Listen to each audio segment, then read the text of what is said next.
Con propósito de un curso que estoy dictando ahora durante este verano, he estado articulando una reflexión en torno a la cultura contemporánea. De hecho, cuando nosotros hablamos de cultura, podríamos tener un conjunto de definiciones muy dispares, las que dan los diferentes antropólogos, la que viene de la filosofía, desde las ciencias sociales en general, como un conjunto de símbolos, como un sistema de creencias o lo que fuere.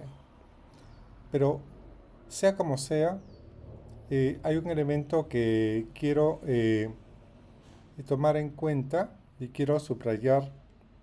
Es un elemento que yo encontré en un texto muy interesante de un literato y ensayista libanés radicado en Francia que se llama Amin Malouf. Él publicó hacia fines de los 90 un texto que se llama Identidades asesinas o Identidades que matan. Y en ese texto desarrolla una idea, entre otras, pero una idea que quiero recoger ahora, que me parece muy valiosa respecto del tema de la cultura contemporánea. Él dice lo siguiente, él dice que todos nosotros tenemos dos herencias culturales al mismo tiempo. Cualquier persona del mundo, podríamos decir, tiene esas dos herencias culturales. La primera es una herencia vertical, la herencia que ha tomado de sus antepasados, de sus padres, sus abuelos, sus antepasados, que lo conecta o la conecta con un conjunto de culturas ancestrales y una tradición que se va heredando y se va transformando de mano en mano. Como sabemos muy bien, el término tradición significa es algo que se entrega libremente y se recibe libremente y se modifica. Pero esa herencia vertical es aquella entonces que hemos recibido de nuestros ancestros. Es lo que hace que cada uno reivindique y se sienta originario de algún lugar. Originario de algún lugar. Se sienta ese calor de casa cuando está vinculado con ciertos elementos que le recuerdan ese lugar o esa historia compartida con sus antepasados.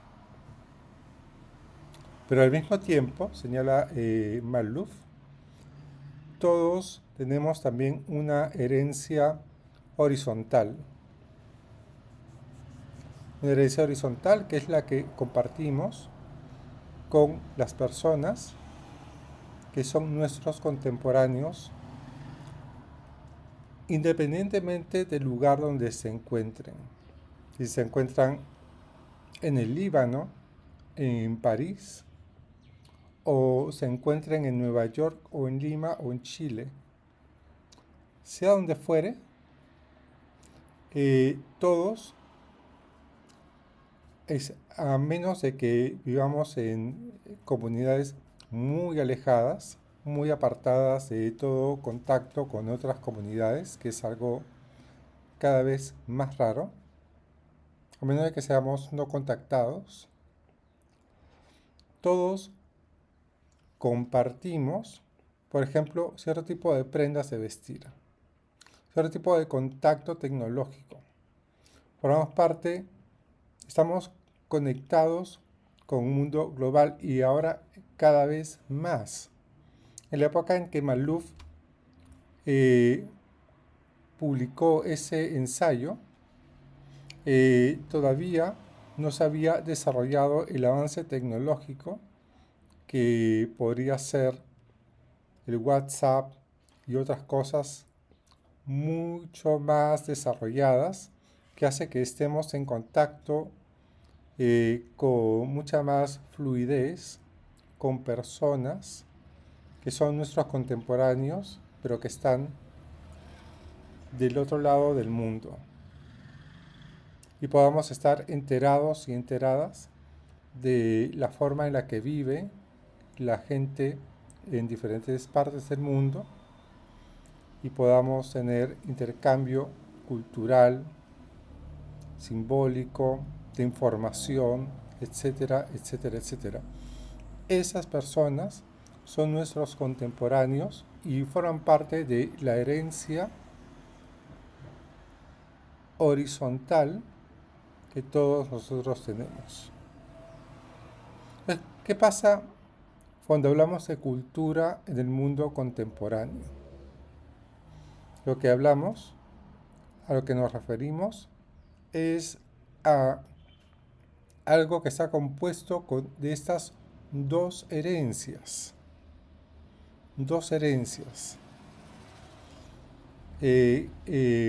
Ocultar una es tener una mirada sesgada. Todos formamos parte de una cultura ancestral, pero también de una cultura global. Esa cultura global además tiene dos características adicionales.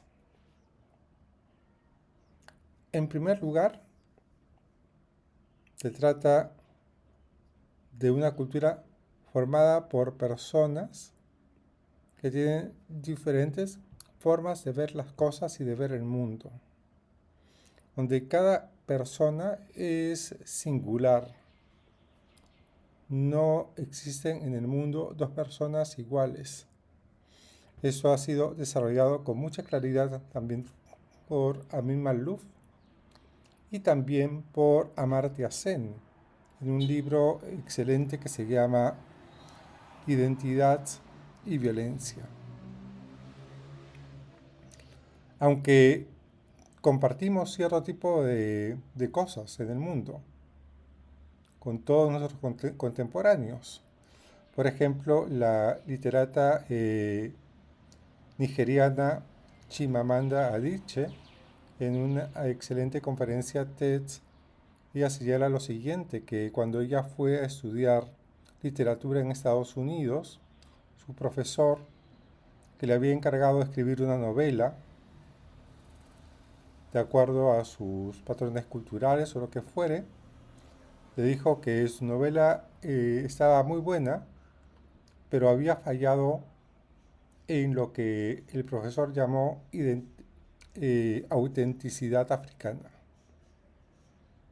Claro, y esta literata quedó un poco atónita porque no entendía a qué se refería con identidad africana. No era completamente, auténticamente africana. Y le dijo al profesor que los personajes de su novela se parecían mucho a él, es decir, al profesor, una persona de clase media que conocía automóviles, que iba a comprar el pan, lo que fuere. Claro, no eran personas que vestían de manera tradicional, tampoco morían de hambre.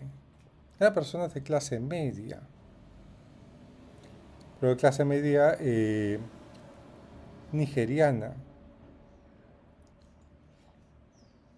Esa idea entonces trae consigo lo siguiente, digamos, es aunque las personas vivan en lados distintos del mundo, hay cosas que compartimos.